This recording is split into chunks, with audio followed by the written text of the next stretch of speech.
Welcome to Nabadarpan YouTube channel. সকলকে স্বাগত জানাই নবদর্পণ ইউটিউব চ্যানেলে। ফ্রেন্ডস, এখনও পর্যন্ত যারা আমাদের চ্যানেলটি সাবস্ক্রাইব করেনি, প্রত্যেকের কাছে রিকোয়েস্ট, আমাদের চ্যানেলটি সাবস্ক্রাইব করে আমাদের পাশে থাকুন, আমাদেরকে এগিয়ে যেতে সাহায্য করুন। ফ্রেন্ডস, আজকে আলোচনা করব বাংলাদেশের বিখ্যাত অভিনেত্রী পরীমনির জীবনী। চলুন ভিডিওটা শুরু করি। শামসুন্নাহার স্মৃতি, যিনি পরীমনি নামে অধিক পরিচিত,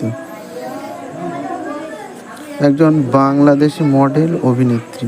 2015 সালে ভালোবাসা সীমাহীন চলচ্চিত্রের মাধ্যমে তার বড় পর্দায় অভিষেক হয়। তবে রানা প্লাজা 2015 ছবিতে চুক্তিবদ্ধ হয়ে তিনি আলোচনায় আসেন। তার অভিনীত উল্লেখযোগ্য চলচ্চিত্র হল প্রণয়ধর্মী আরও ভালোবাসবো তোমায়, লোককাহিনী নির্ভর, মহুয়া সুন্দরী, অ্যাকশনধর্মী রক্ত